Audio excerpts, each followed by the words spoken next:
Hello and welcome to an exciting episode of One Cardinal, One Cub, and One Beer. The winter meetings are rolling and stuff is happening almost by the minute. So I do have my MLB.com up in case something new comes up. You'll be the first to know.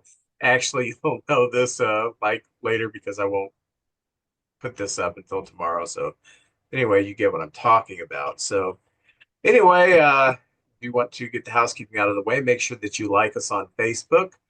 You can contact us through one card, one cup, one beer at gmail.com. And if you are one of our watchers on the YouTube channel, please hit the subscribe button so you can get our information as soon as it drops. You can support our efforts through Patreon. Go to patreon.com and just search One Cardinal, One Cup, and One Beer, and you can support our efforts, and that is all greatly appreciated. If you'd like to be a contestant on one of our trivia contests, a guest on a panel, if you have an interesting baseball related topic you're educated on, or you just want to see yourself on the internet, drop us an email, a DM, or a comment. Let us know, hey, I'd like to be on the show. I've got this kind of insight. That'd be really cool. Next week, we are going to have a guest.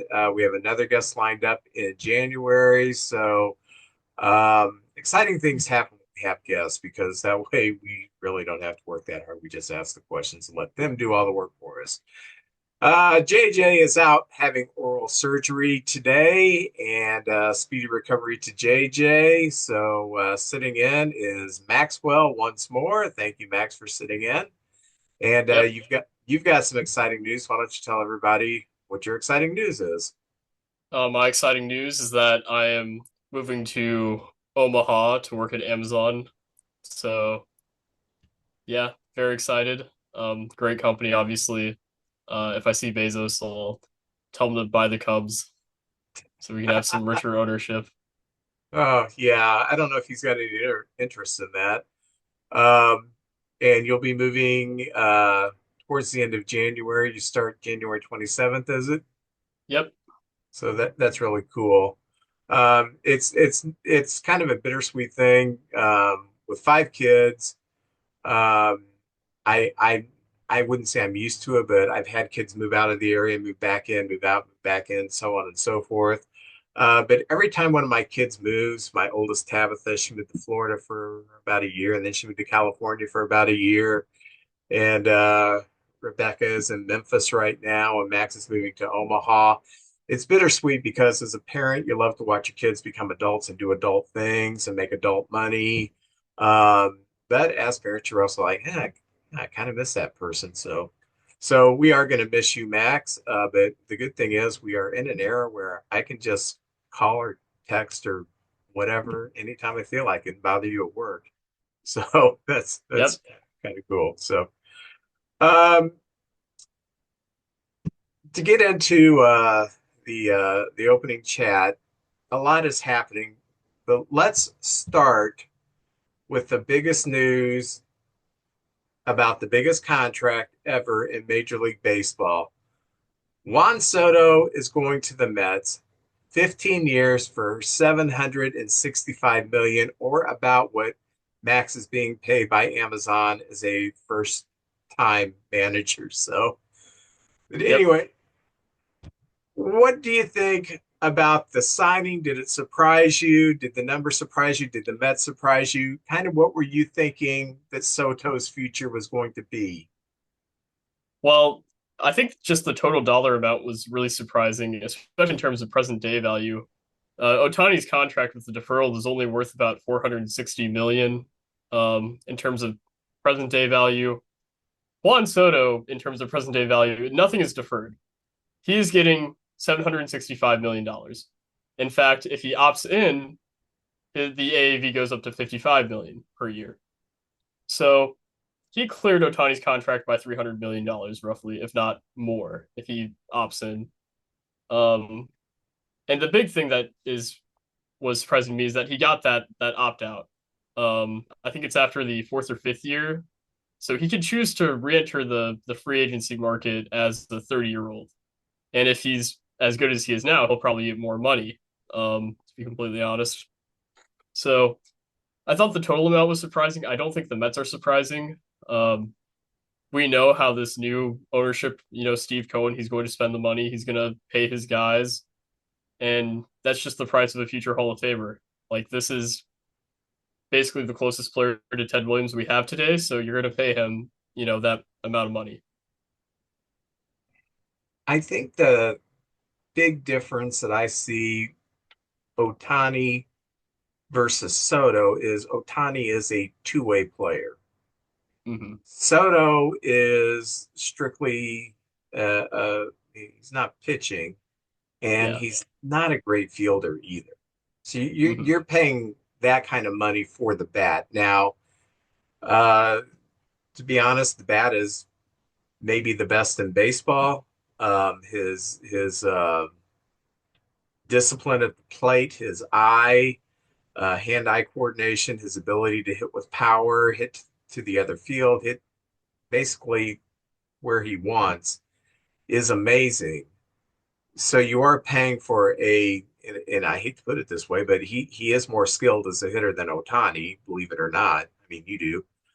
Um, but I thought maybe he wouldn't get that 700 million based upon he is kind of you're just paying for the bat. Yeah.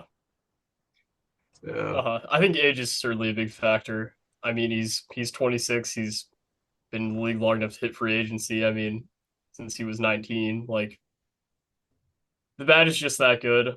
Um, and realistically, you have his prime for another 5 to 7 years, and then I think his skill set is going to age really well, which is why I think teams aren't, the Mets are going to be paying him until he's like 42. Like, but I think he can stomach that a little bit when the aging curve might not be as bad, especially with a guy with that good plate discipline. I mean, Joey Votto has been a guy who also has great plate discipline. He didn't really fall off until his late 30s too, so maybe you can expect his prime to last a little bit longer. Um, it's just obviously good for him. Um, it directly affects the Cubs with the Cody Bellinger market. You would think that the Yankees would probably be a team to call right now. Um, yeah, it certainly it was the big domino, I guess, and it should spur a lot of action. yeah, and the fallout, looking at social media, the groups that I'm in, the baseball groups, Yankees fans are angry. They feel betrayed. Um, Mets fans are have a different kind of emotion. Their feelings are, oh crap, when's he going to get injured? They kind of have that They're snake attitude bit. that Yeah, the Cub fans have, like the other shoe is going to drop somehow. We're going to get screwed. That's just kind of the mentality of the Mets fans. So I don't see a whole lot of joy from either side of the fan bases in New York. And one of our friends of the show, Mark, he's had people he's tremendous Met fans. He's had people kind of yelling at him and getting on to him. He's like, man, I'm just a fan. What are you getting on to me for? So it doesn't hit nearly as hard in the Midwest as it yeah. does in New York, but in New York, this is a huge deal.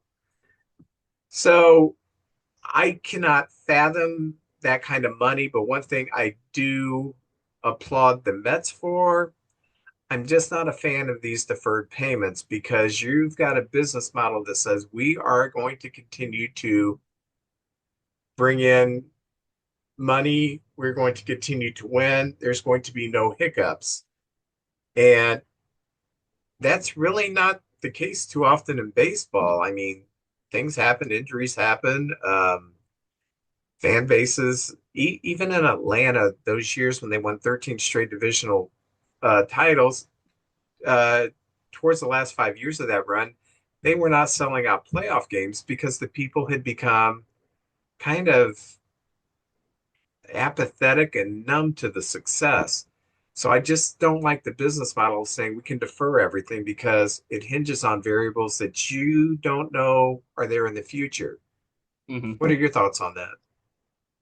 Yeah, I certainly for the players too, deferred payments. I mean, you're losing out on the present day value of the money. Otani's going to be making a lot of money in 2040, but with inflation, it's not going to be as much, you know. It's just the cost of living is going up. Cost of living for a guy who's making, on paper 70 million a year is just it's whatever, obviously, but it's not great for the players either way. And I mean, the price of everything this offseason has gone up. Alex Cobb got $15 million and he's 37, like so I think for on the position player side, a lot of guys are going to point to this deal and say, hey, Soto got big market money. He's one of the best players in the sport, if not the best player in the sport behind Otani and Judge. And, I think salaries are just going to go up because of this. Um, I don't think this is like a once in a lifetime, play. He is a once in a lifetime player, but there are going to be other guys. I think if Bobby Witt Jr., for instance, hit free agency at 26, I think he would make the same amount of money, roughly, because he actually has more value than Soto because of his base running and defense. So Yes, yes. I think there are going to be other guys who are going to be approaching that, just not for a little bit. I agree. I mean, things are going to just continue to go up. So, so the Yankees, being that they are the Yankees, they have to make a splash quickly, and they did. Today they signed Max Fried, 8 years, 218 million, which I thought was a little A more lot. than Yeah. he was going to get. I was thinking he'd be under that 200 million range. Um, I'm not sure I like this contract for a couple of reasons. Number one, it's 8 years, which is a long time for a pitcher who has had some injury problem. Who's 31. Yeah, he's 31 too, so that's also an issue. And I'm just not 218 seems to be an overpay for Freed.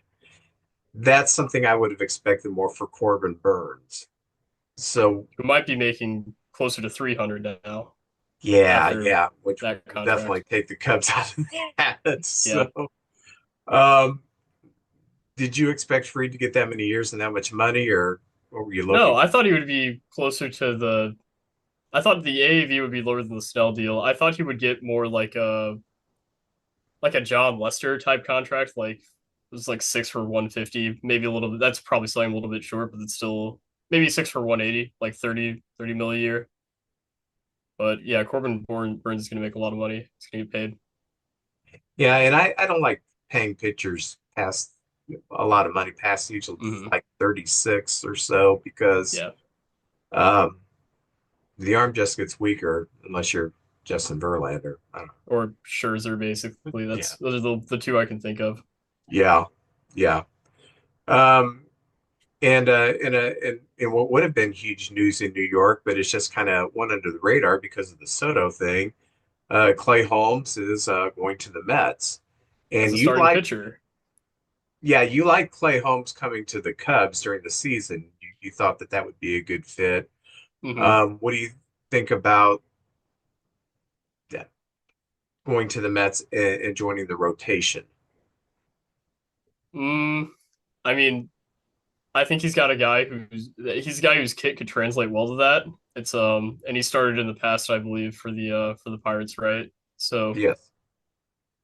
I think it's kind of a gamble. And whenever you do something like that, you need to have enough depth in your like farm system basically, and in the rest of the rotation. I kind of like trying that experiment in like a 6 man rotation where, you can pitch him on more of like a almost like a Japanese starter schedule where they just go like once a week and you kind of ease them into it. But I mean, it could work.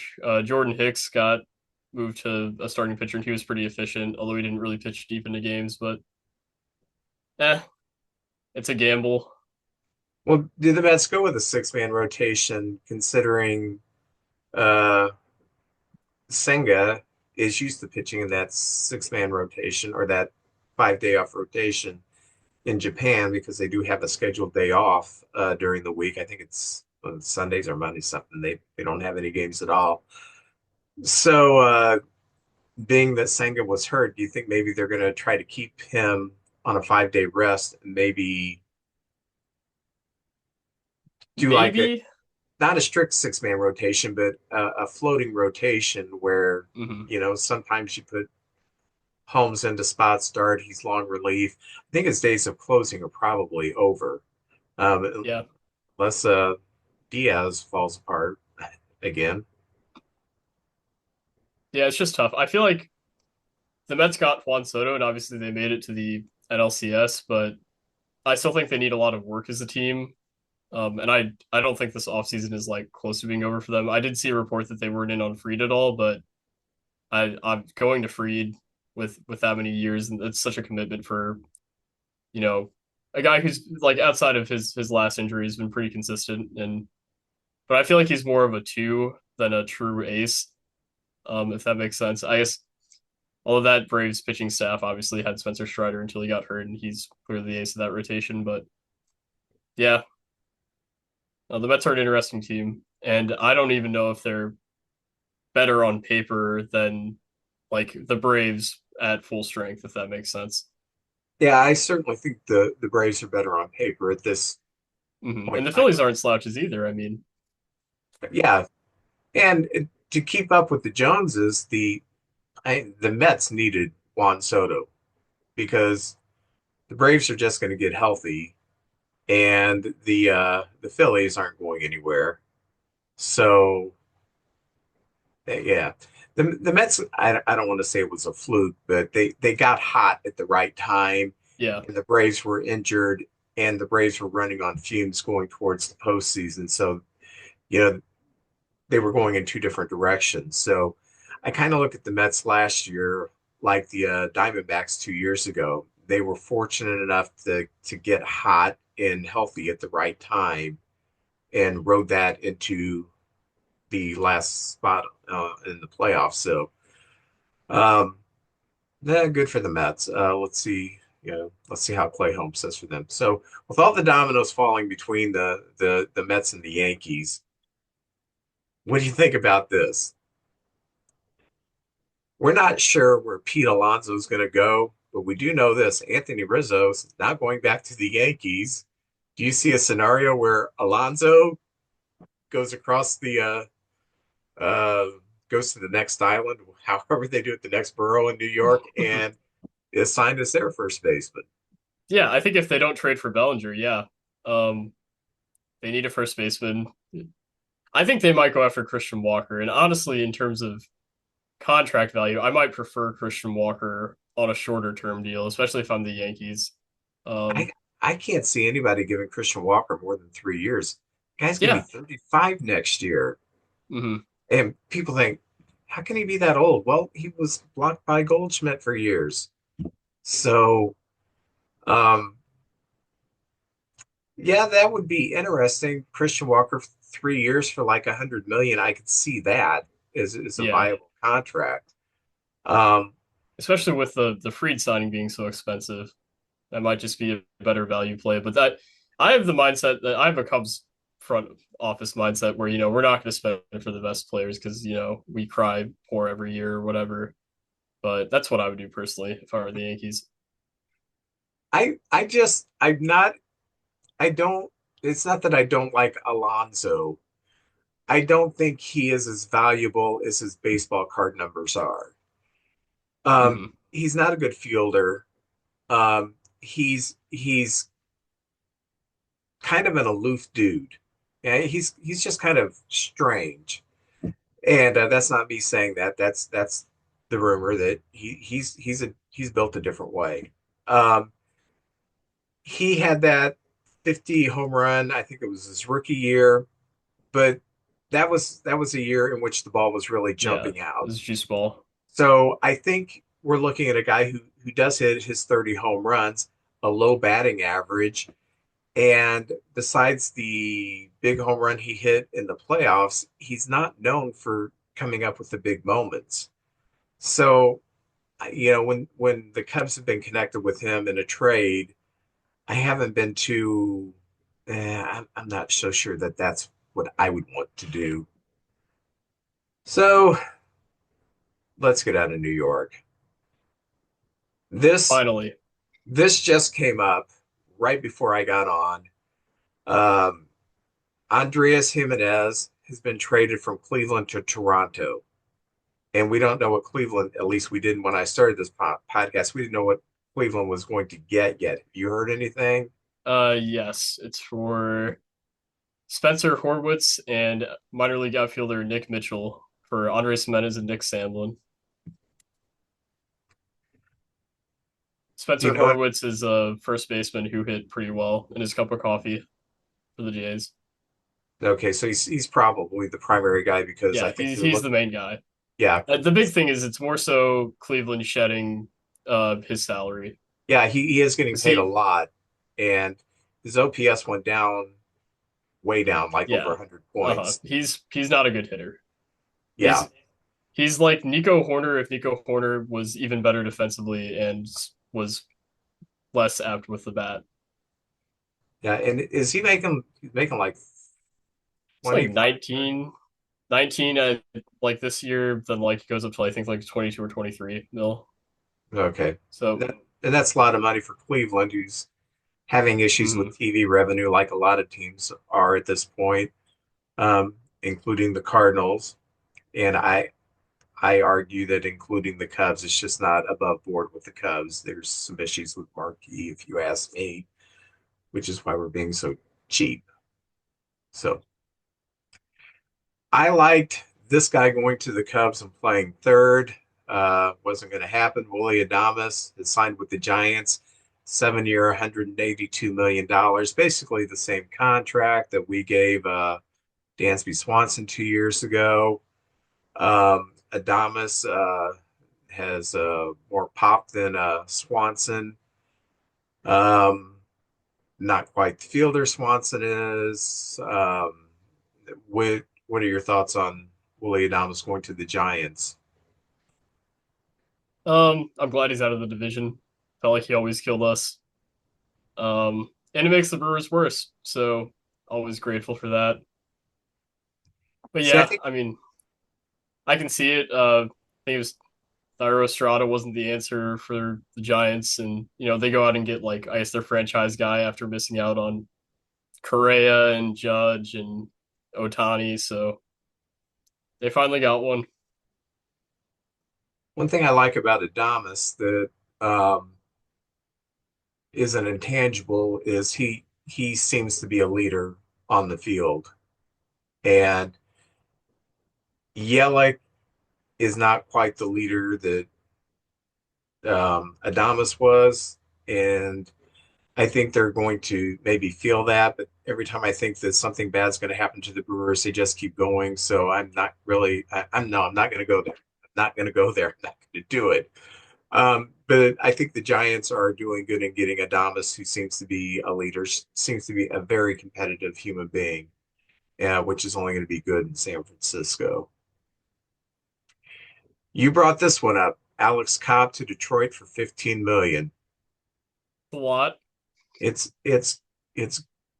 good to be a baseball pitcher right now, as JJ said last week. It's just good market for pitchers.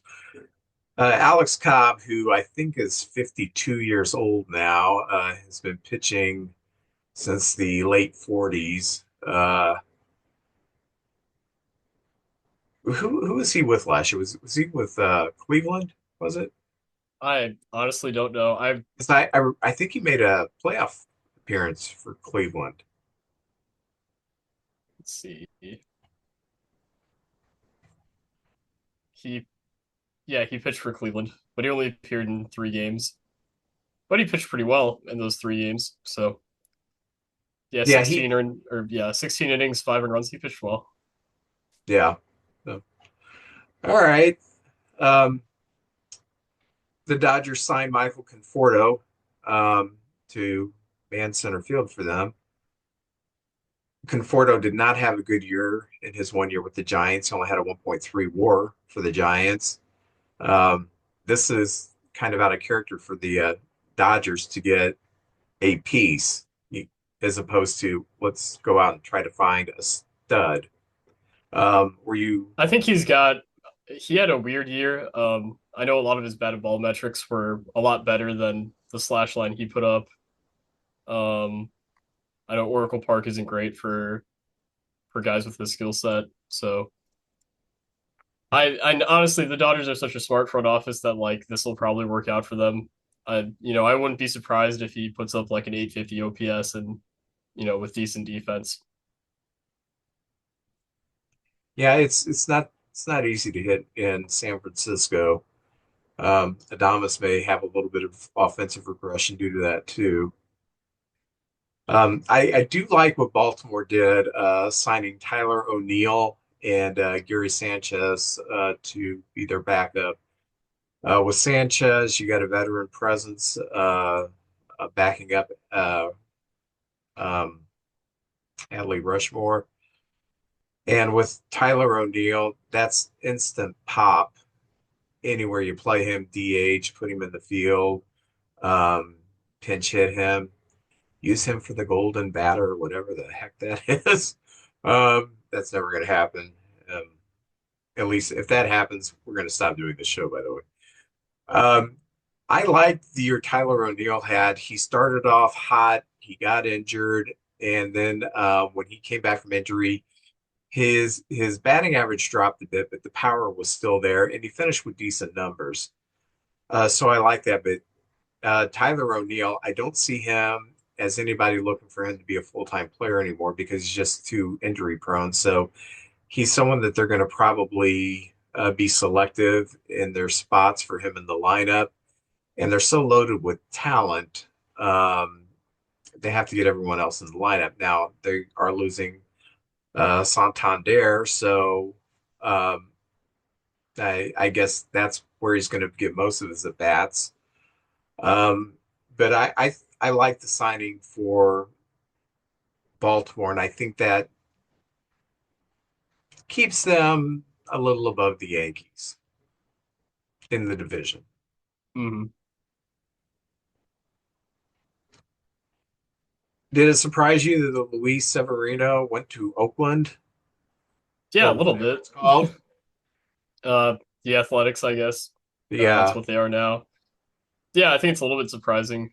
Um, he's also not going to a. I think they're whatever stadium they're playing at. It's not super friendly for pitchers. I mean, it's a minor league stadium, but I was a little bit surprised. I think the A's are a better team than people are giving them credit for. They've got a really nice young offensive core, and what sunk them last year was pitching. Um, Between like Lawrence Butler and Brett Rooker, they've got some guys who can mash, and the AL West is looking a little bit weaker. Um, you know, Seattle, they've got a great rotation, but their ballpark just hampers any offense. The Astros might be trading Kyle Tucker, which we'll have to touch on later since the Cubs were linked pretty heavily with him. But yeah, I think it's just a little bit surprising. I think it's a great move for them. And it's good to see a team like that spend some money and say, hey, we want to be relevant and we have, the pieces to build a good team, which I think they do. I know that Oakland the second half of the season was a 500 team. So you are correct. They're not a bad team. Um, what surprised me, Luis Severino is going to get paid somewhere, and he's going to get 2 or 3 years somewhere. Why he would choose to sign with Oakland? What kind? Sacramento, whatever they're going to be called this year, the Wanderers. Why he would choose to sign with them? Um, After pitching in New York, you're going, you're going, you're really going to the small town, and that stadium is uh, notorious for being very, very hot, even for the night games. It's in the desert, so why a pitcher of his age would go to that team and pitch in that stadium? It's kind of baffling to me. And I'm wondering what kind of a pitch they made to him because he's not going to be with the team when they finally do move to Vegas. I don't know. Maybe is he from the area? Do you have any I don't insight know. on that? I mean, good for him. Um, I personally wouldn't choose the A's, but he's making a good amount of money, and for a team that's not in the spotlight, sometimes that can be really nice for players. I think. Trying to think of some guys who like went to the Yankees and it didn't work out. I think maybe like Frankie Montas is like a good example of like someone who went to the Yankees from the A's, didn't perform well, left, and then or even like Sonny Gray, I think is a great example. Sonny Gray's a great Yeah, example.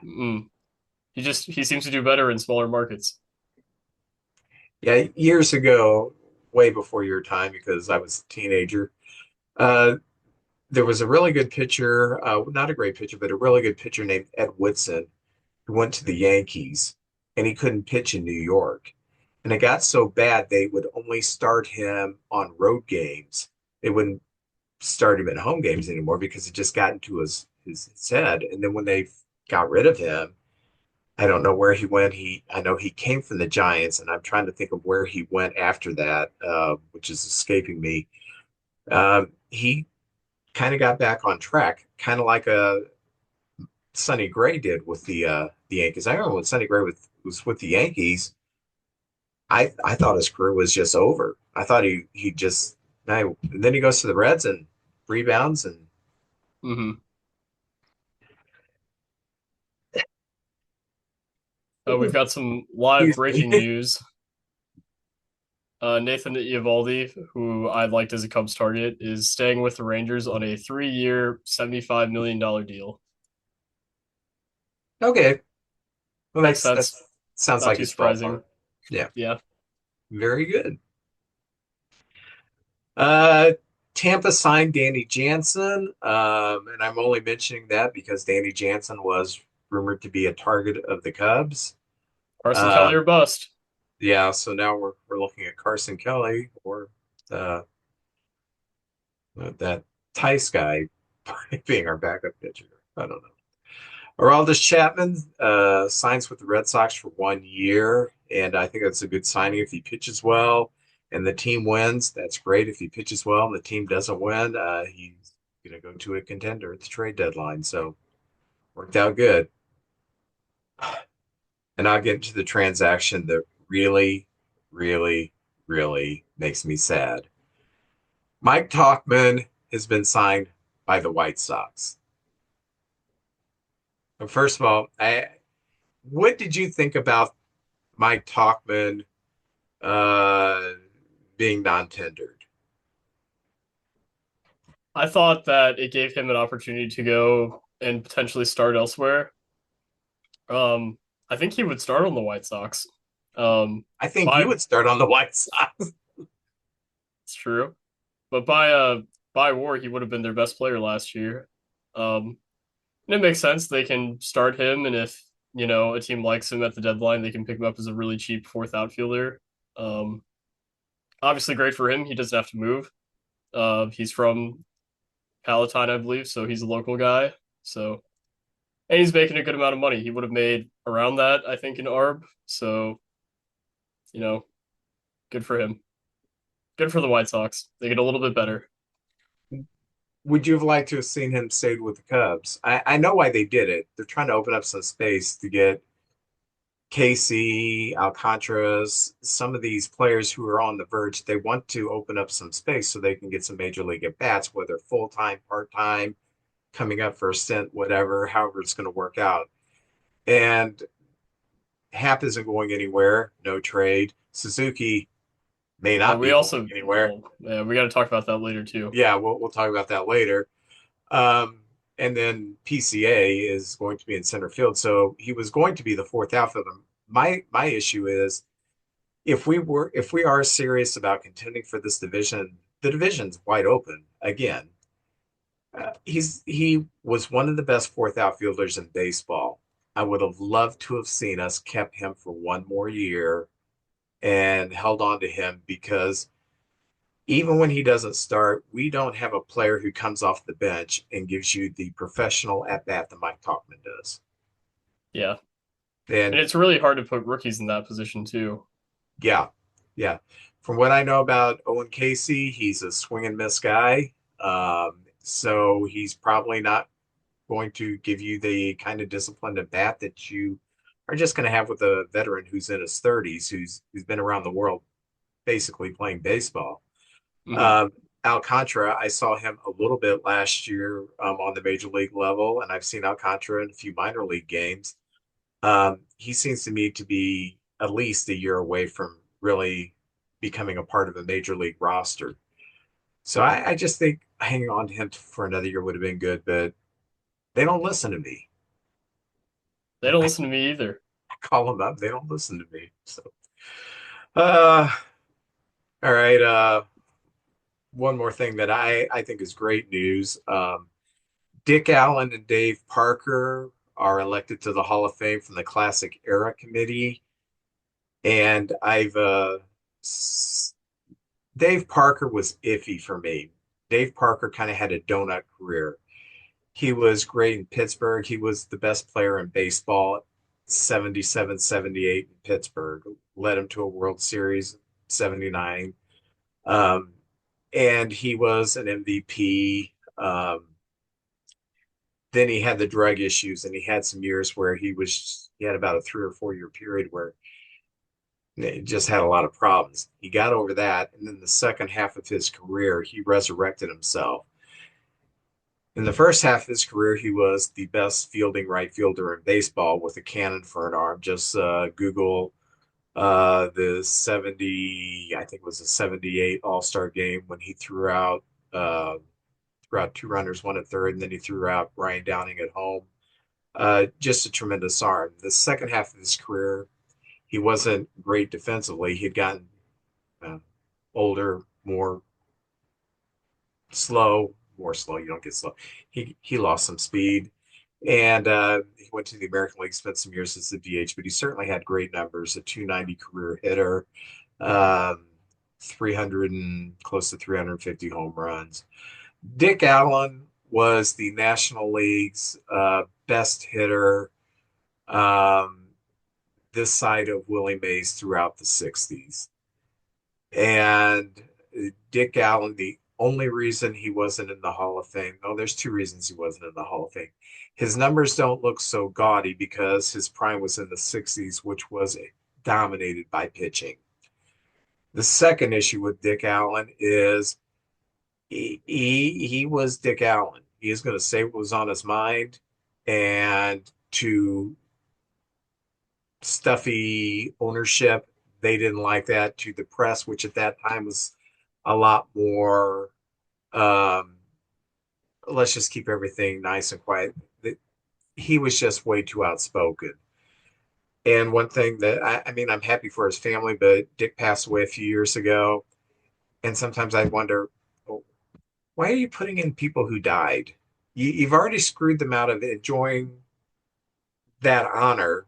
And that, yeah, their families get to enjoy it, but it's not like he got any better. I watch this with Ron Santo year after year after year. He wouldn't get elected. He dies, and oh well, we'll put him in now.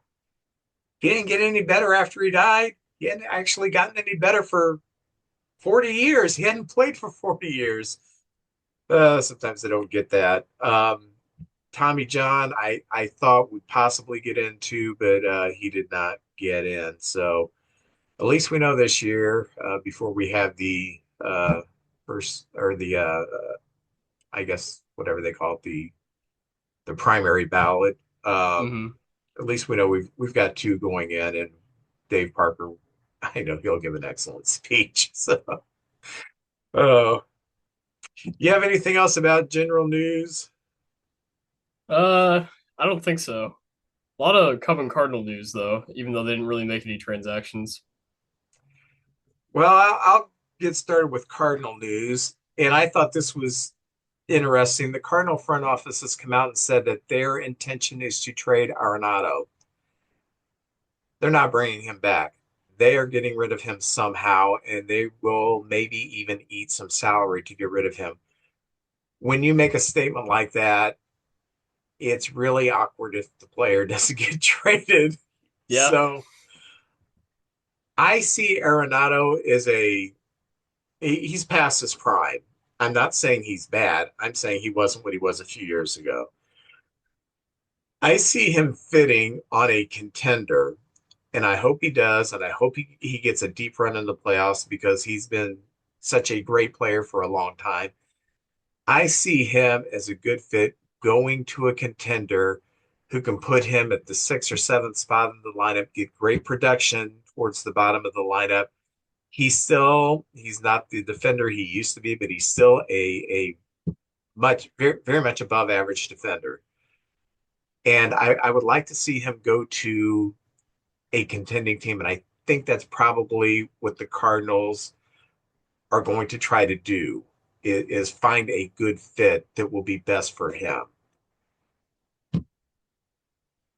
Thoughts? Yeah, it's certainly strange that they went out and said. I mean, I understand that it's you want to be transparent. I feel bad with for people who bought Arenado jerseys. They might have to get rid of them, or I don't know. It makes sense. Arenado's owed a lot of money, and he's not going to get any better, most likely. He's still a good player. He's just going to be a little bit overpaid, especially the next few years. So, as far as fits go, I mean, it's really you just have to be willing to stomach like the amount you're going to be paying him. Um, and kind of you're locked into obviously keeping him for a while. And I does he have a no trade clause or I think he does because when he was with the Rockies, he may not have a no trade to any team, but there are players that have like yeah, the these are limited five ones? teams you could trade Mm. me to. So I'm not sure what his if he's got a limited no trade or if he's got a full no trade, but I know when he was with the Rockies and he wanted out, I know that there was some issues with that. He had to okay the trade. So, do what do you think would be a good fit for him? If he were making a little bit less money, and obviously the Cardinals would never do this, I would not hate to see him on the Cubs. Um, Yeah. I think he would be a huge upgrade over Paredes. And he just makes that infield defense. I think Nico's going to get traded, but assuming they keep Nico, the Arenado, Dansby, Nico, that's so good. That's and Bush. Bush is also like great at first base. It's just a steel trap of an infield. I don't think the Cardinals would ever do that. I think they'd rather DFA him probably than trade him to the Cubs. But Yeah. I think it's just Yeah. gonna be tough. Like you saw with just now, like the Andres Jimenez deal, guys who have contracts like that, who are and Andres Jimenez is a little bit. He has a higher. Well, I'd say they're pretty similar players as far as like the glove goes, and like it's more glove than bat at this point. But you can't expect a huge return just because of the salary. The Cardinals would have to eat a lot of money to get, you know, even I'd say even a top 100 guy, they'd have to eat like a good amount of salary for that. It's tough trying to find. You would need to find good prospects that you like that the team. It's just so hard to get deals like that to work out. I feel like, but I think they're going to get it done somehow. How about Detroit?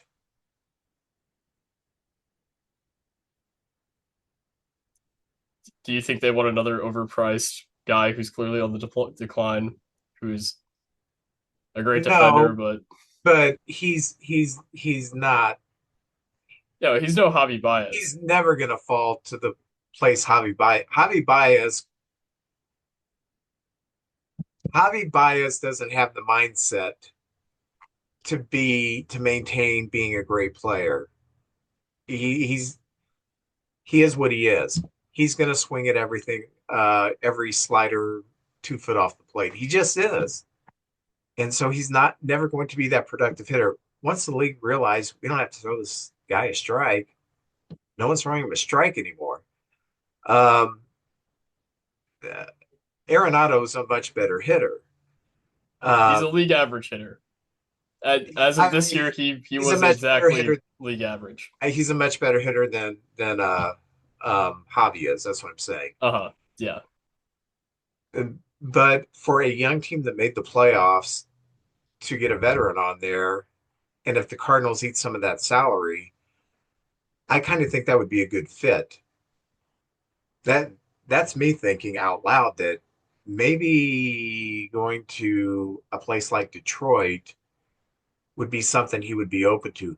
I'm sure he would much rather go to the Yankees or the Dodgers or the Mets or the I Braves don't or think the Yankees would be a bad fit either, honestly, for their infield. I don't know where they want to put Jazz Chisholm, but I think you could play third for them, especially if they don't re-sign Glaber. That'd be another option. yeah, yeah, I think there are a few options for him, but I do think the Cardinals are going to have to eat some of that contract. And that's what I see in the statement that their intention to trade Arenado is saying we are going to take care of some of this contract to get him out.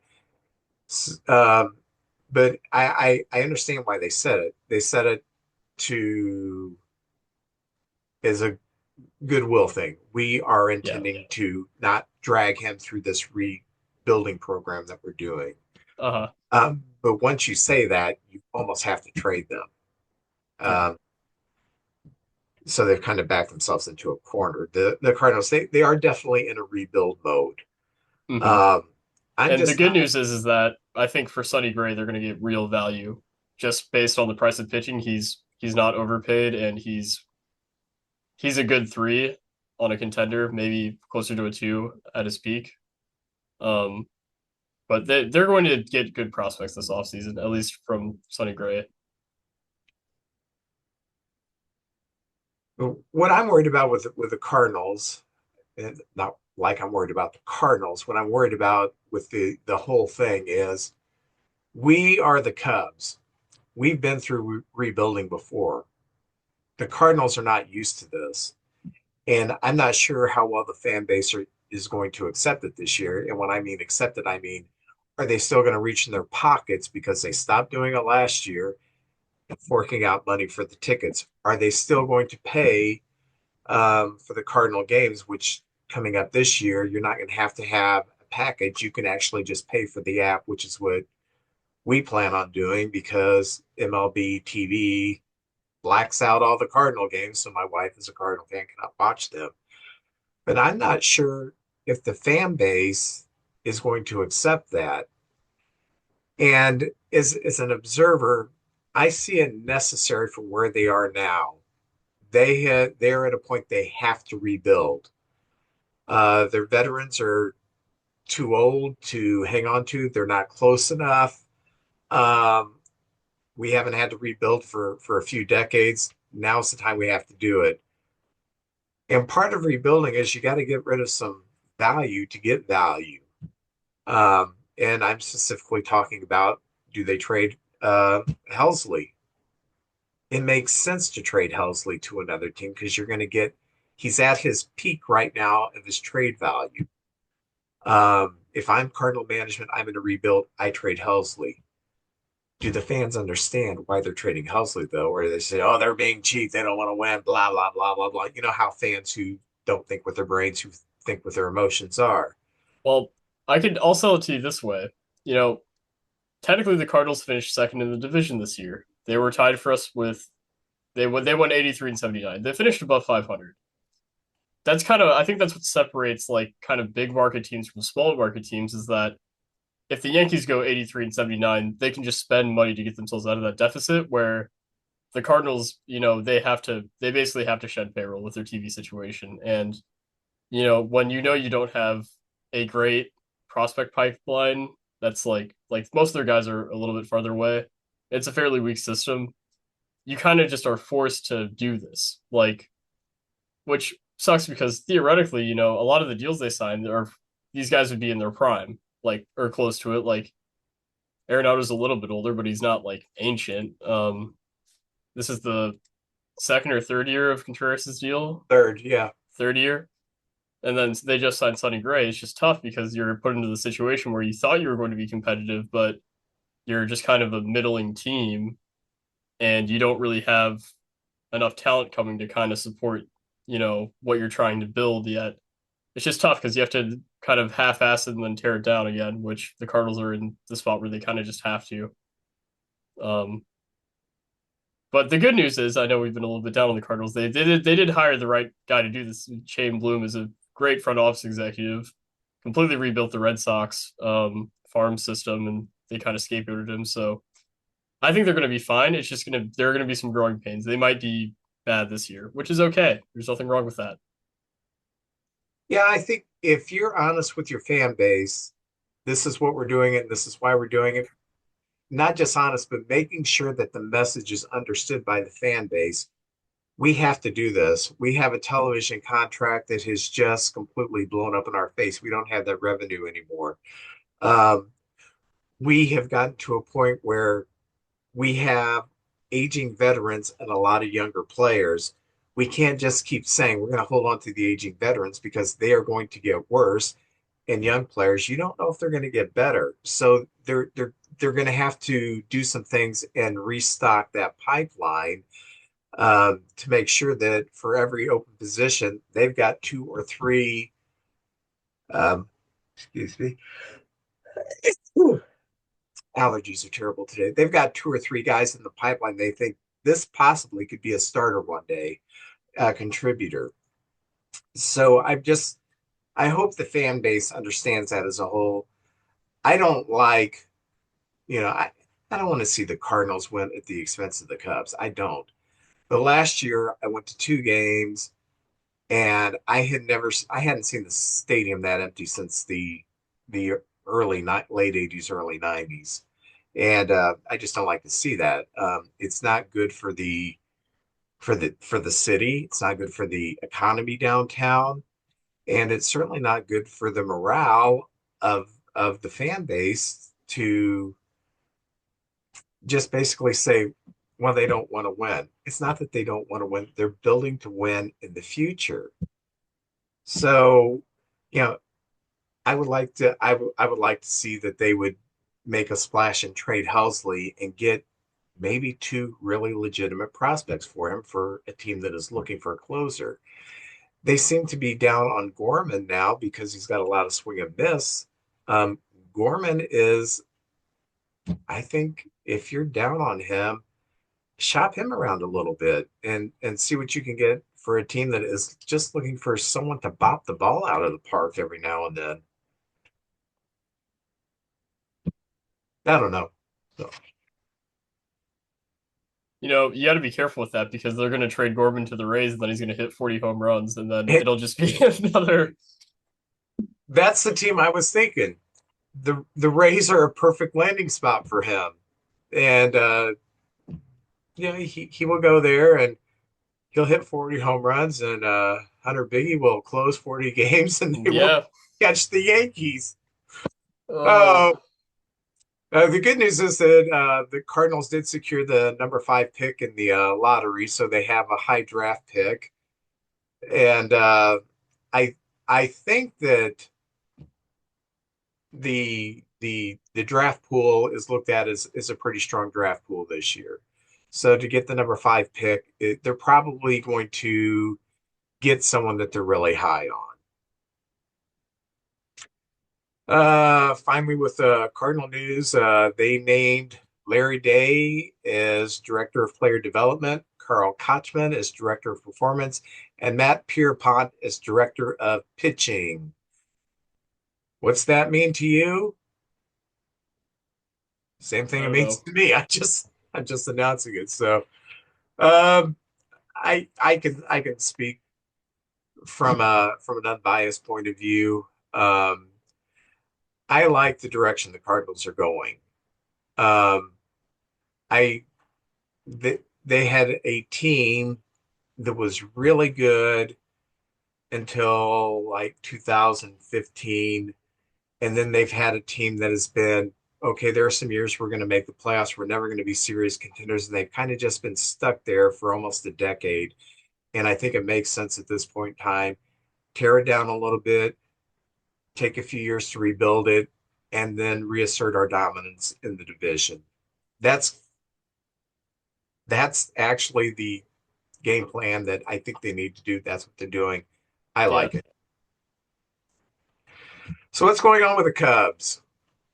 A lot of rumors. We can start with the most interesting one I found was yesterday it came out that from Seiya Suzuki's agent, which he directly spoke to media, I guess, and basically said that you know they've been talking about potentially waiving his no trade clause, and that he does not want to be strictly a DH for a team. Um, which I would guess is a direct response to the Cubs mainly using him as DH in the second half last year. And with Bellinger, it's hard to see him actually playing the field. I am immensely in favor of trading our best hitter, um, who is a top five right fielder in baseball. I don't think that would be a smart idea. Period. Of course, it depends on the return, but I viewed it more as not as the Cubs are actually exploring, say, Suzuki trades. I think they're going to listen to offers because they should listen to offers on anybody. If the Mets wanted to trade Juan Soto for Pete Crow Armstrong, I would say yes to that. You should always listen on your guys, but I took it more as, say, his agent saying, hey, he wants to play the field. He doesn't want to be a DH. You didn't sign him to be a DH. You signed him to be a right fielder. And that's kind of what I took it as. I don't think it means too much, but it's certainly interesting that it came out in the first place. Say may not be happy to be a DH, but he's a happy guy. I Yeah, I I I don't know if this is his agent blowing more smoke than I what think the it is. wire calls for. I don't think Saya would ever actually say that Yeah, personally. let's say he is truly unhappy about being a DH. Well, he should Field have caught the better. ball. He should have caught the ball, and he doesn't get to balls out of raw because of raw speed. He drops some balls that are I could catch. Well, not at 58, but at 28 I could have caught. Um, what I think is surprising is that this guy won Gold Gloves in Japan, and aside from his first year, his last 2 years, he's just not been a good fielder.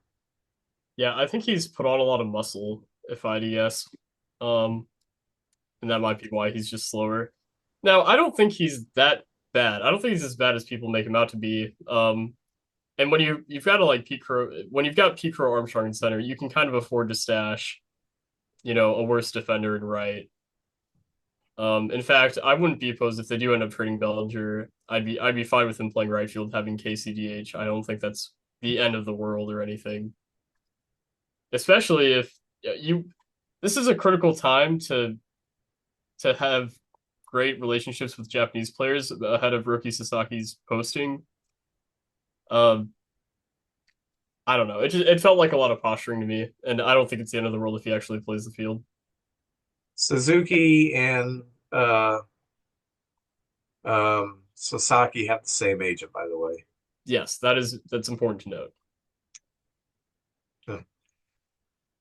Yeah, that'll just blow over. I don't see him going Yeah, anywhere. it was just weird that it came out in the first place. That it felt like something that didn't need to come out to the media, in my opinion. Like it just felt weird. Agents don't do this as much as they used to. Agents used to always use the press to get their message across, to get their Boris obviously will always be doing that, but Mm. agents 20, 30 years ago, that was their thing. The first thing they do is run to the press and state what they say their player is feeling, and then management will, oh, why did they go to the press? How they come to me? They Most agents have gotten away with that because they become more professional. You don't have these wild card agents. You now have agency organizations where your agent is a part of, and it's just more professional. So it was kind of weird that he did go to the press with this when Yeah, and it's not like Suzuki's going to be a free agent next year. Like I kind of understand if, this was his walk year, like yeah, you need him to play the field for his next contract, but he's not getting paid again for another few years. It just and he might even get better as a DH. Like if he can focus fully on hitting, he's got the tools to be, a 150 OPS plus guy. Like he's that good. So I don't know. It was weird that that came out. oh well. What else you got? So we can talk about the other Cubs right fielder, Bellinger. So a lot of Bellinger rumors, mostly around the Yankees and the Astros, which makes sense. I saw there's been the Astros may trade Kyle Tucker. He's going into yeah. Now that's a guy that I don't know if he would sign an extension, and obviously we just saw with you know the Yankees traded for Juan Soto and they gave up good players, but I don't think they actually gave up that much. And obviously the problem is he didn't resign with the Yankees, so the Yankees got him for 1 year. Um, but I don't think it would actually cost that much to acquire Kyle Tucker for a year. I feel like they actually match up really well. I think they would be one of the teams who are interested in Cody Bellinger, and the Cubs can point to Alex Bregman walking and say, "Hey, we can give you a package that's better than what you're going to get for like the qualifying offer getting rejected, like or for a team signing him with a qualifying offer, like uh, I just feel like it's more of like Kyle Tucker. I think you could give up Jordan Wicks and Bellinger and then a few other prospects, and that would basically be like the Michael King and like Drew Thorpe for Soto. I think the Cubs should definitely be talking to the Astros. The Astros obviously are a good team still. They don't have to trade him, but I think that's going to be a rumor that's consistent. And I don't think Bellinger's at the point. I think earlier in the season or earlier in the offseason, he was perceived as a negative asset. But now I think teams are kind of realizing that he actually has value. I think he's got more value on other teams than he does the Cubs. Um, Yeah, that's certainly true. he's not a home run hitter anymore. He's a guy who can hit home runs. But he doesn't And strike out either. So, yeah, he's he's a different player than what he was. And I he more than any other hitter suffered because of how Wrigley last year was just you didn't have the too many games where the wind was blowing out. The wind was persistently blowing in.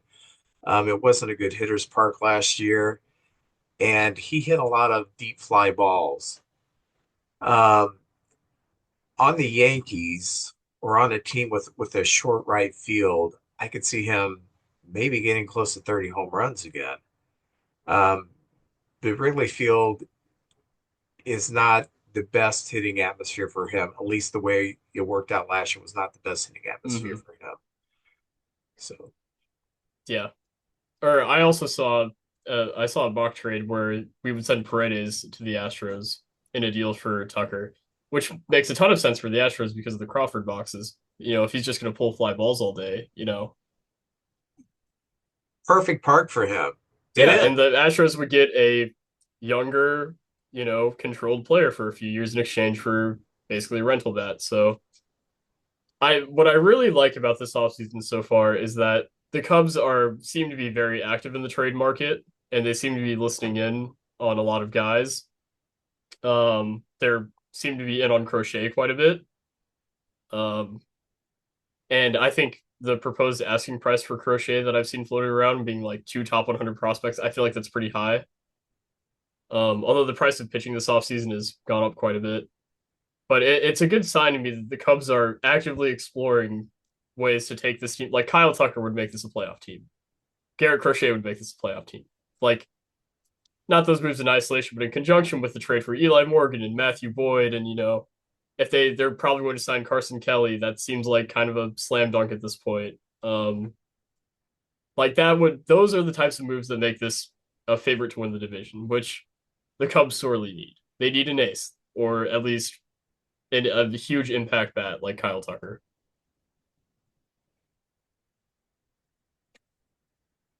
Anything else going on with Cubs?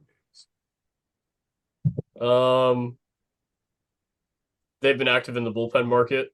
They've been talking to Kyle Finnegan. I've seen floated around. Like Andrew Chafin a little bit, which would be super fun, by the way, to bring Andrew Chafin back. But they seem to be talking to guys.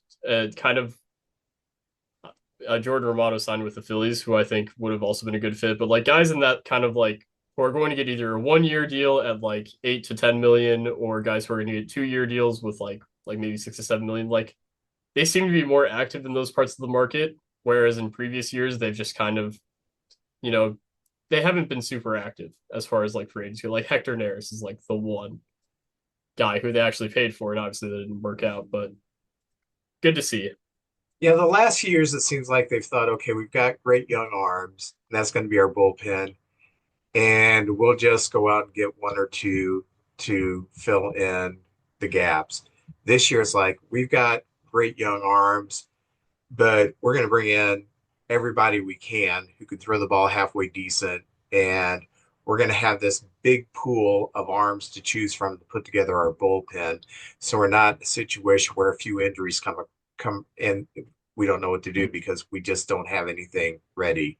I like how they're Mhm. stockpiling quality arms, which is Yeah, different from what they've done in the past. And that's the cheapest way to fix your pitching staff is to bring in these relievers who can get you uh, fifth inning to the sixth inning, sixth, seventh, on through. You've got enough arms that you can do that on a consistent basis.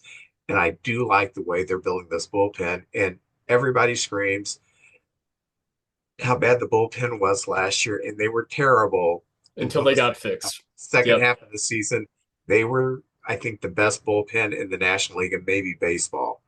So I'm not so down on the bullpen like other people are, but I love what they're doing. Maybe it's a little overkill, but they're saying the bullpen's not going to be our problem this year. We're going to Hmm. have enough arms in there. And even if it is, they've proven over the past 3 seasons that they know how to fix it. Um, like calling Porter Hodge up and like Tyson Miller, like those guys, those midseason acquisitions are what saved the Cubs bullpen this season. And it's kind of happened in the past too, where the bullpen is so bad in April and May, and it just sucks and it's terrible. And then they figured it out throughout the season. So starting with quality guys this time, and the offense isn't as bad as people make it out to be. Wrigley really suppressed the offense this year, but I don't think it's gonna like the lineup got noticeably better after they traded for Paredes. Even though Paredes kind of sucked, like getting Bellinger back with Paredes, it really lengthened the lineup. Like I don't think the offense is in a bad place, and you've got good offensive talent coming up. It's just the easiest way to become a playoff team would be to trade for Kyle Tucker or like even signing Pete Alonso. Like that's adding huge power to your lineup. Like the Cubs feel like they're going to actually do it this offseason. I don't think they did enough last offseason, but this seems like, and I think the front office knows this, that this is the time to really like go in. Yeah. Well, I do. I don't want to bring us down too bad, but I'll finish off with this. It has been announced that Ryan Sandberg, who was pronounced cancer-free, I think in August, his cancer is back and it spread to other organs in his body. It's not a good situation. So um, thoughts go up to the Sandberg family. Truly a Cub legend and genuinely one of the nicest guys they've ever had. Um, it's why they never won a World Series because nice guys finish last. So, well, you know who's never going to finish last? Jeremy Connor. Yep. Jeremy Connor will never finish last. Comes a time in every man's life when he needs some advice on relationships. You need to listen to the podcast DMDR, which stands for Dating, Marriage, Divorce, Remarriage, from my good friend Jeremy Connor, the Dr. Phil of the Boot Hill. You can find DMDR on Spotify or whatever platform you choose to listen to your podcast. Okay, we're going to talk about last week, JJ talked about kind of taking a long distance view of the Cardinals' direction, and Max and I are going to talk about how we feel about the direction that the Cubs are going. Um, and I'm going to start by saying this is a blanket statement, and as I am also applying it to the Cubs, I don't like deferred payments. I think there's too many variables what if there's another pandemic? There's just too many variables. So I do like that the Cubs are staying away from that because if there was a path to get Juan Soto here, that probably would have been the path for the Cubs. Um, saying that a lot of Cub fans are very down on this team for not spending money. Max, where do you fall on that spectrum? I kind of understand it. Um, in terms of Juan Soto, I don't think they would ever go like okay, Juan Soto, as I said, like he beat Otani's like actual present day value by $300 million. For luxury tax purposes, paying someone 50 million a year, that's a fifth of your luxury tax payroll for the first year. What the Cubs are trying to do, I feel like, is try and create they want to create something sustainable, so they don't have to do these rebuilds. If they build a sustainable team that it can just be good, like not necessarily the Dodgers, but teams that are consistently good year in, year out, who don't have these long rebuilds. I think a key to that is avoiding the luxury tax, or at least the harshest penalties. Um, and it's staying away from guys with a qualifying offer. Now that Juan Soto didn't have that because he got traded, I believe. I think that negated it, but they were in on Otani. I think that speaks more about, they're willing to go to those lengths. It's just, I don't think Juan Soto was realistic at all, really. Um, and as far as the Cubs not spending money, I mean, they've got a top 10 payroll. They've signed decent free agents. They haven't gone out and above or above and beyond an owner who's willing to spend, basically $1 billion of his own money to run the team, the way he sees fit. And that's why, like, I don't understand the complaining about the Cubs building a sports book when that represents a very easy way to generate revenue. Yeah, I don't like gambling, but if they're going to have people who spend money and wager and do all this stupid crap, that money can be funneled directly into, the Cubs payroll. And for the long term vision, it makes a ton of sense to knock over the luxury tax in years where you're not contending. Them accidentally going over last year really sucks. But if they go over this year and they make the playoffs, I think that's fine. But the amount of like draft penalties that kind of crop up and pop up, it makes things really hard to build something sustainable, which they're trying to do. You know, and I think the Cubs are on the right track. I think they've completely revamped their farm system. The past four drafts, they've absolutely hit the ball out of the park. Of their past three first rounders, four first rounders, if you count Wicks, have all been outstanding. Like they have done enough for the long term. My long term vision of this team is something that is sustainable. I think by the time like the Dansby contract is up, they will still be a good team because they have found a way. They haven't drafted super high. Their highest draft pick has been Cade Horton, who was I think seventh or ninth overall. They've consistently drafted in the middle of the first round and gotten seemingly value out of it. And they found ways to trade guys who they drafted later for proven major leaguers. I think they've done a really good job. And I think, as dumb as it sounds to build something sustainable, I think they're actually working towards it. And I think this window of contention is going to last for quite a while. In adding to the financial issues, and I know most of our people who watch and listen to us are coming out of St. Louis. And they said, well, the Cubs have Marquee Network. They made their own TV network. They should be making a ton of money with that. And you would think that would be the truth. But Marquee got into a pickle because there are two cable companies in Chicago, and only one of them got a contract with Marquee. So there's been issues with people living in Chicago not being able to see Cub games on Marquee. It's been a disaster they didn't see coming. And I don't know all the particulars about it, but that's just been the fallout where there's been people in Chicago who hasn't been able to see this. Another thing about Marquee is when you watch Marquee, the pregame, the postgame, everything with the exception of the game and the little specials they have, like, hey, let's go over the life of Fergie Jenkins. Those are kind of cool.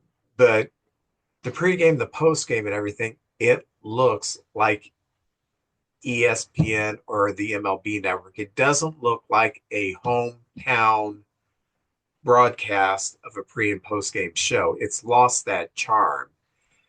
I think that has hurt the team with Marquee too. And of course, hiring Boog Sciambi, which I touched on the other day, I don't think helped the broadcast at all either. So the money wasn't there that they thought was going to be there because of the TV revenue. The money isn't there because of the pandemic issues. So I have no problem with how they've spent money. I think that they're doing this intelligently. And yeah, uh, Jeb Hoyer is not Theo Epstein. He's just not. He's not the kind of guy who's going to throw the dice and gamble in free agency like Theo was. But one thing he has done, he has been there from the beginning of Theo Epstein, and he has been the one who has built this solid minor league program that is giving us consistent prospects who are impact players. And when he does make trades for minor league talent, he's generally hitting on them. So Hmm. he is a superior evaluator of talent than most GMs. That's my feeling on Jeb. I don't think I'm not looking for him to go out and sign these players that people say, well, Jeb doesn't know what he's doing because he didn't, go in on Soto or Yamamoto or whomever. I That's not his skill set. His skill set is not talking Ricketts into spending his money. His skill set is building a foundation of talent that is sustainable. And he's proved he can do that. And that's why I like him this year. If the Cubs don't make the playoffs, I don't have a problem. If they re-up, if he signs another contract, a lot of people say, well, if he doesn't win this year, he's out because it's the last year of his contract. I'm not so sure about that. I keep seeing all these talented players come up, and I keep seeing him make these trades for aging people and getting legitimate people. I see him make minor trades in the middle of the season and bringing in a guy who we never heard of, come out and pitch the daylights out of the ball. I just like the job that he's doing, and I like the direction. Yeah, I think he's done a really good job of getting creative. Um, like the Nate Pearson deal, the Michael Bush trade, like those are smart moves. But like they're not moves that I expect. They're moves I would expect a team like the Rays to do, where the Rays identify a guy like, oh, we like Michael Bush, we think he's good and he's blocked. Let's trade for him. Oh, we think Nate Pearson is like an impact bullpen arm now that he's not starting anymore. They're like, let's go get him. And they're not giving up huge prospect capital. Michael Bush, they give up Zaire Hope, who's pretty good, but like he's finding ways to improve this team, and he's just missed on a few things. And like I think the past few years the Cubs have underperformed. Um, they missed the playoffs by like 2 games in 2023. A lot of things went wrong last year. The entire bullpen fell apart. Their closer going into the season got injured. Bellinger was out most of the year. Morel kind of forgot how to hit, which is pretty important for a guy who can't defend. A lot of things kind of went wrong, and I think that the second half record they went like 44 and 31. Like they played much better in the second half once things kind of fell in place, and Jed did make the correct adjustments, and the team got better. So like there's a lot of stuff that I don't think he's in control of, and I think that what he has been in control of, he's done a great job with. Yeah, and I'll just finish with this. He traded Javi Baez to the Mets, who everybody, oh, Javi's the one we're holding on to. He's got all the skill set, everything. Traded him to the Mets for a single A hitter. Was he 19 at the time? Yeah, 18 he or was a high school 19? draft pick. He was like 19. PCA. And what the heck is he doing? Let me tell you, there are 29 other teams in Major League Baseball, and you'd ask each one of them, who would you rather have? Javi Baez and his contract or PCA on his second year contract? It's a no-brainer. Mm-hmm. Um, I had never heard of PCA. Most people hadn't. And it's probably going to go down as one of the greatest trades in Cub history. Uh, Yeah. Bing Bong's back in, not just because who we picked up, but we got rid of Javi at the right time. hmm And like for me, even like the you going back to like the Yu Darvish trade, which at the time I think everybody hated for the most part, and like the Zach Davies, I saw a quote, an old quote, a Jed Hoyer quote, talking about that trade from when it happened, and obviously Zach Davies, horrible pitcher, um, not a good person either from what I've heard. Let's say not a That good human the being. established major leaguer he got back sucked, but if they trade Casey for an impact, or if Casey just becomes a good player, the trade will have been worth it. Yeah, I mean, weirdly enough, I think the Cubs with you Darvish and Kyle Hendricks on the rotation last year probably make the playoffs and maybe the year before, but I think he's done a good job. Um, if they miss the playoffs this year, I think he's probably gone. Um, but I think it would, from how this offseason has felt, just in terms of the rumors and the acquisitions they've already made, I I think the Cubs are actually going to gear up for a push this year. I don't know. Missing the playoffs would be very surprising at this point. Dave Kapler has guaranteed that the Cubs are going to win the division this year. I'm not going that far, and I think I, they have to though. I, That's my problem with the Cubs. Their only path to the playoffs right now feels like winning the division. I think teams yeah, are getting like you may have two wild card teams come out of the NL East this year. Like I mean yeah, the Padres are also like I think it's going to be hard to make the playoffs as a wild card team. I do believe that if they don't make the playoffs, that Jeb is gone. I still won't like it because I don't know of any other GM who's going to come in here and to be able to pull off some of these creative trades and get some value where we didn't think value existed in that place. Mm-hmm. Kind of like when Walt Jackety was with the Cardinals, he seemed to find talent, traded for Kent Bottenfield, and he became an all-star. Um, he seemed to find talent where nobody else saw talent, and I think that's Jeb's greatest thing. Uh, So, so going back to last week, I like the direction the Cardinals are going. I'm optimistic about them. I'm optimistic about where the Cubs are going. I think the Cubs are a much closer team than the Cardinals from being an impact team. I could see the Cubs possibly winning over 90 games this year if things fall correctly, and they're not done. This is just the second day of the winter meetings, and we got the rest of the off season. Then we got the spring training. So they're going to have more additions. I've mhm. liked what they've done so far, and I think they're moving in the right direction. Are you ready to open up baseball cards? Yep. Okay, because I got Bing Bong on my lap, and this is most uncomfortable because it's like holding water. So I am opening Fleer 1992 featuring the Fleer All Stars, Provisions art cards, and Superstar specials, and more. Uh, 1992 Fleer. What were you doing in 1992? I did not exist. You did not If exist. you Okay. believe in reincarnation, maybe I was a fruit fly. What are you opening? I'm opening a baseball jumbo box, which if it'll focus, which can basically contain like any card ever, from what I can tell. So, How and many? How typically many? a small piece of memorabilia. How many cards are in the jumbo box? How long are we going to be here? I don't think it's too big. Let me check. Oh, maybe a lot. Oh, hold on. All right. So about this many, but I'll probably cut it in half.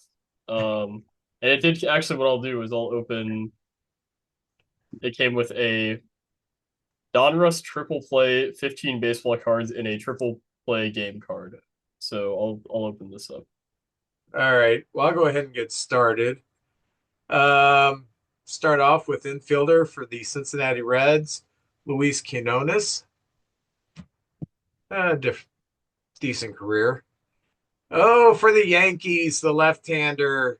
He was good with the Dodgers. He was a cokehead with the Dodgers, a cokehead with the Rangers, and a cokehead with the Yankees. And now he's deceased because he couldn't really kick the habit. Sad story. Former Rookie of the Year, Steve Howe. Second week in a row, I've got this man, the pride of Peoria, Illinois. Rookie year had over 200 hits. Kevin Seitzer, third baseman for the Kansas City Royals. And now, um, boy, this player was tough as nails. Led the Mets to a playoff appearance and a World Series championship. Then he went to the Phillies and led them. Center fielder Lenny Dykstra. Oh, crazy guy. Yeah, he's had his issues. Bing bong, you're gonna fall down. So, first baseman for the Cleveland team, Carlos Martinez, former Cub, and I think current manager of the Nationals. I think he's still managing there, Dave Martinez. Yep, he's still there. Um, this guy was no dingling. First baseman for the Braves, Mike Bell. Former catcher for the Mariners, good player, Dave Valley. Former All-Star for the Dodgers and the Yankees, who in the middle of his career got the yips, Steve Sachs. Former pitcher for the Brewers, former All-Star, Ricky Bones. Former catcher for the American League champion, Boston Red Sox of '86. Went on to finish his career as a backup for the Cardinals, Rich Gedman. Guy had a great changeup pitch for the Cubs. I liked him when he was on. Frank Castillo. Former Indian, former Brave, and at this time he's finishing his career out with the Oakland A's. Brooke Jacoby. Former center fielder for the Giants, Darren Lewis. Hall of Famer, my first Hall of Famer in this package. The pride of the Orioles and then the Yankees, Mike Mussina. You used to Hey, have a limo go pick him up on the days that he started. Former Cub outfielder, Derek May, son of Carlos May, former All-Star. And pitcher for the Phillies, Steve Searcy. So one Hall of Famer, decent pack. I do like the backs of these. Those are really sharp. Got the statistics and then a color action picture. So, what's the big gotcha. box holding for us? Yep, so it's got a 15 pack of 1992 Premier Edition Donruss Triple Play, so probably a bunch of guys I don't recognize, but we'll see. So the first card is a triple play with a chance to win a trip to the 1993 All-Star game. So I Well, I guess hope you win it. you rub off the little four areas. Let's Wouldn't it be see weird if if two that's a areas winning match. card? Yeah, that'd be really funny. Brian, scratch this off. Triple. If two areas match, you win three packages of triple play baseball cards. I wonder if that's still on the table. I got a triple, a ground route, a ground out, a home run, and a double. So unfortunately, I did not win anything this time, but maybe next time. All right. Starting off, we've got the eternal Julio Franco, who I do recognize because he played forever. See awesome action. We've got this is just a card that just says double plays are almost exciting or always exciting. Yep, that is true. And it's I would got agree. not sure who that is. It looks like a pirate and then a cub sliding into second base. Gallery of Stars, Frank Viola. Ooh, former All-Star. Mm-hmm. All right, next we've got Norm Charlton. Can't say I've ever Norm, heard of him. one of the Nasty Boys. Great name. Lance Parrish. Yes, all-star catcher for the Tigers. And I think he went to the Pirates. Let's see, we've got Pete Harnish. Pete Harnish pitched for the Orioles and the Astros. Oh, here's a fun fact. During his college days at New York's Fordham University, Pete earned money by standing in police lineups. Fun fact. Go Oh, ahead. next we've got a Cub. We've got Glenn Allen Hill with the Indians. Oh, yeah. The guy that hit the home run over the rooftop. Yep. See, this is a fun at the ballpark with what looks like I believe it's a few Mets. They're just horsing around out there. They're having fun. See, Are they it at says, Wrigley there? Is that Ivy? yeah, that's the Ivy in the background. So yeah, they're horsing around. They're having fun. See, David Cohn is trying to block Jeff Enos's kick. John Franco is the holder. Even though work is serious, this shows you can have fun at your job. Very true. There you go. All right, David. Not sure if that's Valley or Vale. Valley. Yeah. Valley. Yeah, I just had him. Dave Valley. It's got a great quote on the back about the Mariners picking the team name, which is the guy who wrote it in famously said, because of the tie between the sea and Seattle's people who have been challenged and rewarded by it. It's a fun quote. Oh, Terry Mulholland. Ah, See, Terry pitched a no-hitter against the Giants in 1990. It was the first 9-inning no-hitter ever pitched at Veterans Stadium. Robin Ventura. the sparring partner to Nolan Ryan. Yep. Won a gold medal in the 1988 Olympics. Oh, hey, Doug Draybeck. There he is. Yep. Former Cy Young winner for the Pirates. I think one of the only, I want to say, only recent one. Till Skeens wins it next year. Yeah. Juan Gonzalez. Nah. Roids. Ooh, Jose Oquendo. Oh, the pride of DeSoto, Missouri. Yep. And finally, and last but not least, Bob Welch. Bob Welch won 27 games and 89, I think it was. He's the last pitcher in baseball to win that many. All right, that was all of those. I'm just gonna where did I put the there they are. I'm just gonna quickly just like flip through these to see if there's anything interesting. These could just be anything, so uh nope. Hey, World Series All-Star Game 2017, Aroldis Chapman. That's a Pretty cool cool. card. Anything else? Let's see. Nope.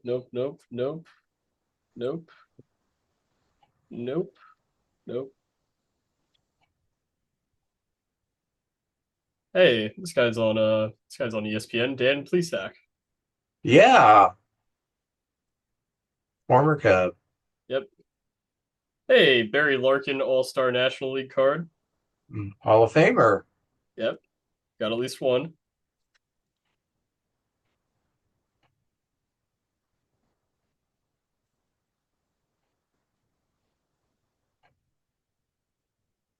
Jerry Mumphrey. You recognize Jerry Mumphrey? Yeah, he used to play for the Cardinals. Then he played for the Yankees and the Padres. See on the Cubs there? Yep, he's on the Cubs Yeah, there. I think that's where he finished his career. This is a cool Cardinals card. Cardinals Mike Heath. Former catcher, yeah.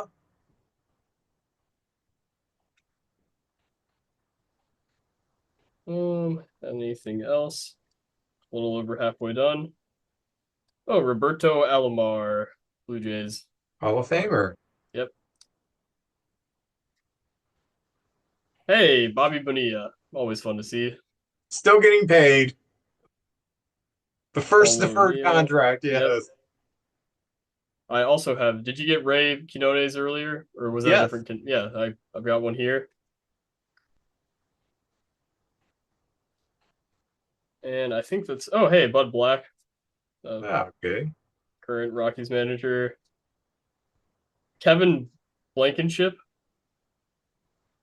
Yeah, I remember him. He's kind of a bit player.